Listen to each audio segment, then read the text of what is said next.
The Moto G series has always been about optimal performance, clean experience and a competitive price. Now, ever since the first Moto G that was launched in 2013, it has always been the phone to beat in the segment. Many have tried, but none have succeeded so far. This is the new Moto G4, and will it be able to sustain the glory? Let's find out. Over the last 3 years, Motorola has come up with a unique design for its phones. The Moto phones have slim and thin corners, a bulge on the back, and thick top and bottom parts. And that changes with the Moto G4 Plus. It's flat. The company says the reason is the fingerprint scanner, and the curve would have made it wobbly when using it on a flat surface. It's a well-built phone though, with a design that is utilitarian. One of the best bits about the phone is its weight, or lack of it. It feels very light, particularly for a big phone. The plastic used to make the Moto G4 Plus also could have been better. Now coming to the fingerprint scanner, well, it is fast and responsive. The problem is that it looks like a home button, but it's not. You'll get used to it with time. Now the 5.5-inch 1080p display is bright with good contrast and color depths. The Moto G4 Plus runs on Android Marshmallow, and the user interface it sports is the same that you get on the Nexus phone. Aesthetically, it is sleek with polished animations. In usability, it is simple and yet comprehensive. Software is the high point of the Moto G4 Plus, something that makes it stand apart from the others in the crowded market. Now you get two variants of the Moto G4 Plus. One is with 2GB RAM and 16GB storage, and the other one with 3GB RAM and 32GB internal storage. Now, talking about the performance, it's a speedy performance with the Snapdragon 617 processor, which definitely offers a bump in performance as compared to the previous Moto G3. And 617 is an 8-core processor with a top speed of 1.5 GHz. But when you compare the performance to the Moto G Turbo, the difference is a little minor. Once again, Motorola has optimized the software really well. The performance of the phone is smooth, lag-free, irrespective of what you are doing. Even in games like Implosion, the phone can churn out frames at a rate that makes the gameplay smooth. No complaints here. According to Motorola, the camera in the G4 Plus is the highlight of the device. With the Moto G4 Plus camera, the company is promising the moon, and it delivers, mostly. The Moto G4 Plus has a 16MP rear camera with support for laser and dual-phase autofocus. It also has a dual-tone flash, and on the front there is a 5-megapixel camera. The performance of both cameras is fantastic. The front camera has a wide-angle lens which covers a lot of area. The image quality from this camera is very good, even in somewhat low light, but not very low light. It can click selfies that have minimal grains or noise and have largely pleasant colors. The rear camera impresses with the details it captures. The phone has a 3000 mAh battery, and in our test, when we used the phone with a 4G SIM, it consistently managed around 14 to 15 hours of battery life with heavy use. So just like the earlier Moto G, this one is also an all-rounder. You get the best of the Android experience. I think the Android purists will love it once again. You get a great performance, the camera is great, so is the display, and the new addition, the fingerprint scanner, also works really well. The only problem that I could say and find out in this would be the design. Nothing new has been done in this department, but it's not an ugly phone. And when the price is around 13,499, you really can't go wrong. It's the best in its class right now. You're looking for a smaller option, Moto G Turbo still rocks. But yes, this is a perfect combination of hardware and software. I think it's a great deal. As we all know, Apple CEO Tim Cook is here in India. When someone asked him what's cooking Tim Cook, he said, Tim, summertime. Anyway, so Apple has finally announced their development center in Hyderabad, which would essentially be designing Apple Maps for iPhones, Macs and other devices. And it's great because it would create around 4,000 job opportunities, and also because Google had last year announced expansion of their Hyderabad facility, and where they would be training around 2 lakh developers. So that is great, and Tim Cook has also said that he is here to stay. Awesome. Tim Cook started his first India tour with a visit to Mumbai's Siddhivinayak temple. India is important for Apple, and Tim Cook is here in India for strategic partnership and to inaugurate Apple's first map development facility in Hyderabad, which would create around 4,000 jobs. And I'm looking forward to meeting some incredibly talented people this afternoon, and hopefully over many years we'll... Pebble Watch, what started as a Kickstarter campaign, it got a funding of around $10 million. And the watch is pretty interesting. It's unlike any other watch. Here is Sahil with his review, wearing a hat.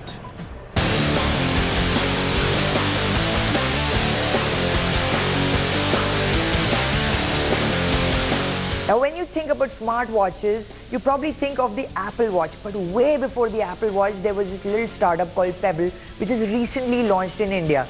And its latest smartwatch is the Pebble Time Steel. And it offers a radically different experience from what you get on an Apple Watch. So let's check out why this is a supremely interesting product and why it is one of the coolest smartwatches around. The Pebble Time is unlike any other smartwatch in the market. Why? Firstly, because it is using an e-ink display instead of a touchscreen LCD display. Yes, there's no touchscreen out here. Instead, you get these 4 really tactile buttons which work really well. You've got one on the left side, you have got 3 buttons on the right hand side, and essentially these are the 4 buttons that you will use to navigate the entire Pebble interface. While the display doesn't seem very bright and isn't as sharp as a traditional LCD display, one of the biggest advantages of this display is that it does not consume any power.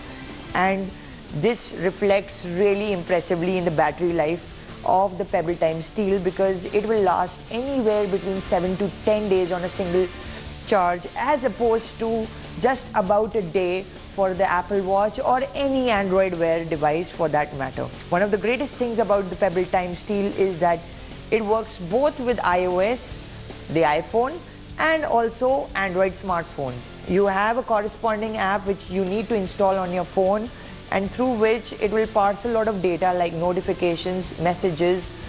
You can even control the music playback of the phone. And also, you can install custom watch faces which look pretty cool, because this watch will remind you of some of the old Casio G-Shocks, or basically the early era of digital watches. One of the really cool bits about the Pebble Time Steel is that it offers a fully functional suite of health and fitness functionality. So it's got a step counter, it will track your sleep, it will tell you how much you're traveling, how much you're walking, and it will accordingly help you out, which is a really cool thing, because this is the kind of functionality you get from a device like the Apple Watch. The other good thing is the build quality of the Pebble Time Steel is absolutely superb. It's made out of steel, obviously, and it is rock solid. It feels like a pretty well-built wristwatch, and it comes with a very decent felt-like strap which fits very comfortably, and it is also water resistant. So to wrap it up, if you're looking for a smartwatch which will give you basic smartwatch like functionality without any brand novelty, and you're looking for great battery life, then this is the one you should buy, because most smartwatches will fizzle out within a day. This one will keep on going.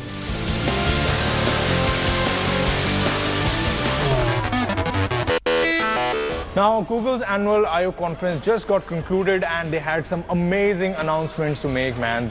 Google, it seems, is firing all cylinders. The event also outlined Sundar Pichai's vision of the type of company he wants Google to be. Take a look. Welcome to Google I/O.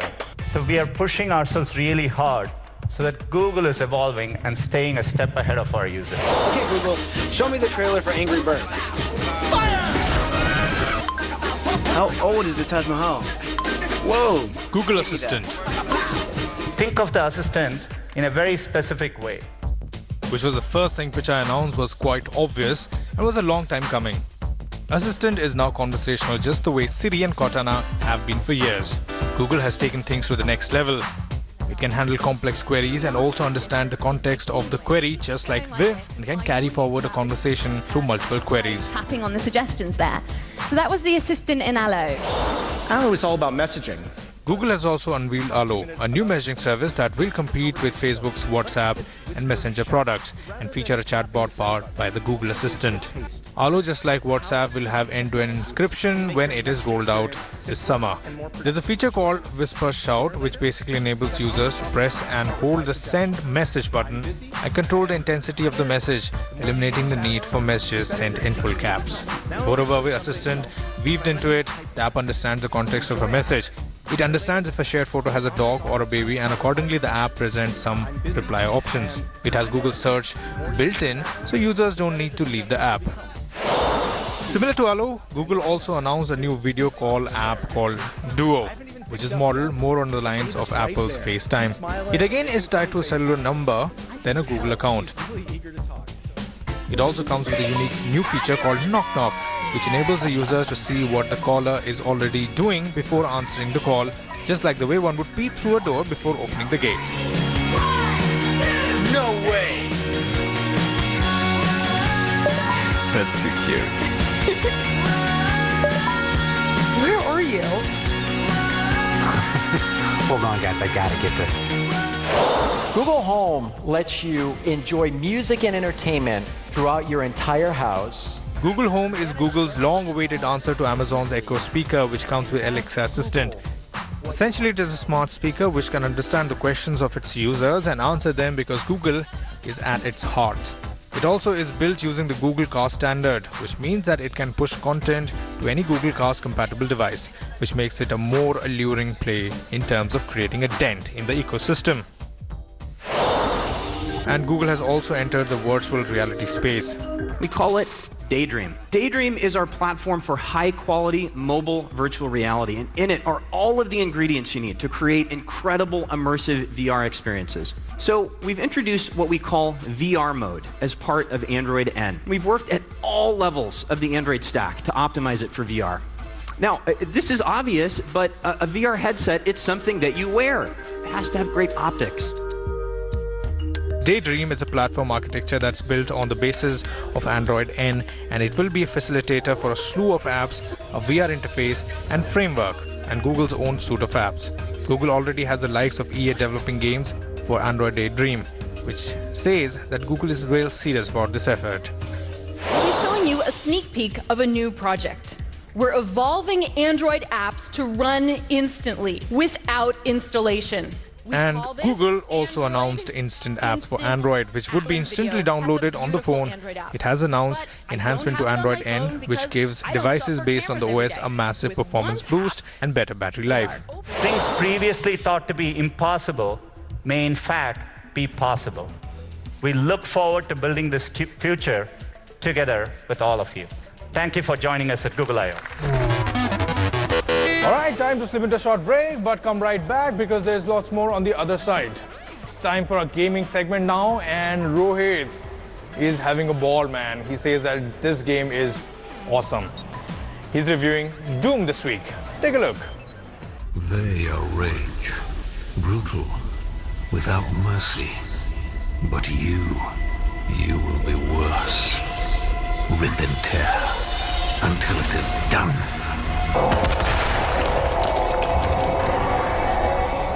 Doom is a throwback to how things used to be during a simpler time in gaming, when story was a couple of lines of setup in the manual,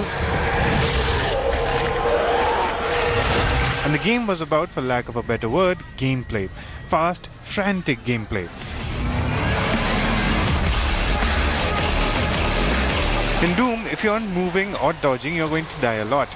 From the vast red landscapes of Mars to the heavy cold vibe of the industrial buildings to the over-the-top reimagining of hell itself. There are tons of varied locales here and all of them surprisingly excellent.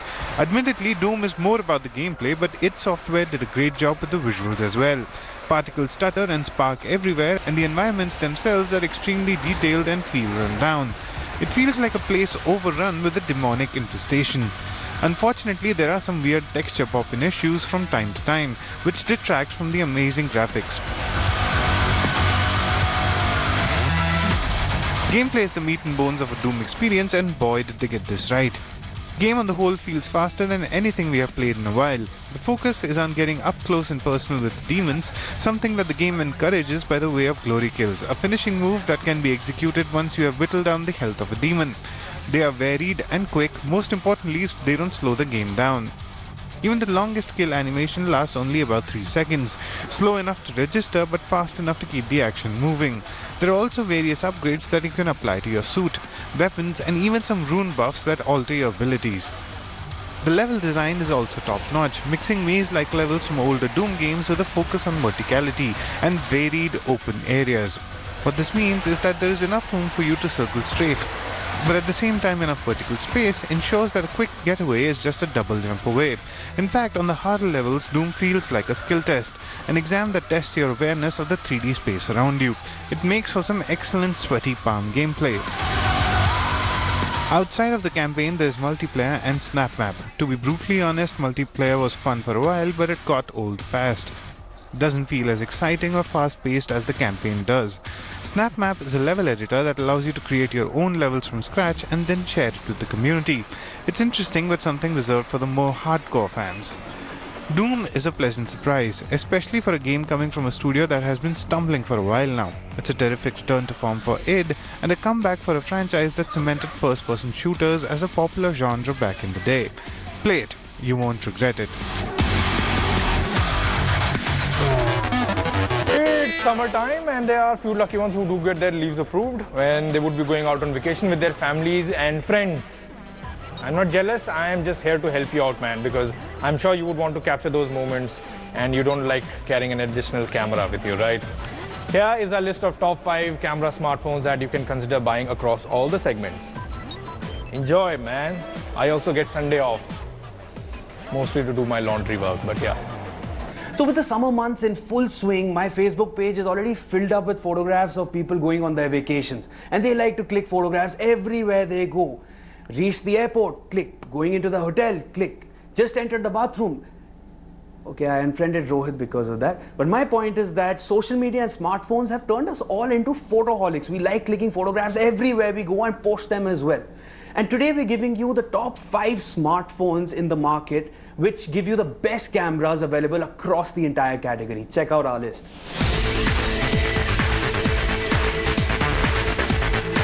So first up, we have Xiaomi's Redmi Note 3. This phone has been a huge success, selling in record numbers. The phone not only has the looks and the processing power, but also has a good camera.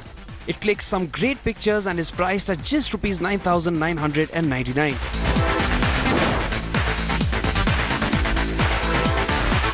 Next, the Moto G4 Plus, the latest offering from Motorola, has a 16-megapixel rear camera with support for laser and dual-phase autofocus. It also has a dual-tone flash. On the front, there is a 5-megapixel camera and the performance of both cameras is fantastic. The front camera has a wide-angle lens which covers a lot of area and is great for shooting group selfies. So next up on our list, we have the Nexus 5X. And ladies and gentlemen, this one is a beast. It captures some extremely captivating photographs and can easily compete against the iPhone 6s and the Galaxy S7, if not surpass them. And what's more, it sells for less than half the price of these two phones. I think it's an excellent phone and captures some amazing photographs. The new small iPhone from Apple has the same hardware as that of the iPhone 6s and the same 12-megapixel 1x3-inch camera sensor and a lens with an 2.2 aperture. With the A9 SoC also comes the same image signal processor. And the coolest thing about the iPhone SE is that you're getting iPhone 6s image quality in a smaller form factor. When you're out on vacation, what more do you want? A phone which fits perfectly in your palm and gives you amazing photographs in good light as well as low light. And finally, we announce the best camera phone in the market today. Drum roll, please. Yes, this is the Galaxy S7, which takes the lead amongst all the other phones available in the market today. This is one phone which dethroned the iPhone. What more do you want? It offers amazing picture quality and some amazing specs as well. Check it out. The Galaxy S7 has better hardware, and while in good light it's win some lose some for the Galaxy S7 versus its competitors, In low light, it smokes everything else that is out there. Although there is also some weird over-sharpening in the images, but overall, the Galaxy S7 clicks images that are the best you will get from a phone. This phone sells for a price of around Rs 47,000. Alright, with that, it's a wrap. We hope you enjoyed watching our episode. We'll be back next week with more of gadgets and gizmos. And you can always follow us on Twitter also.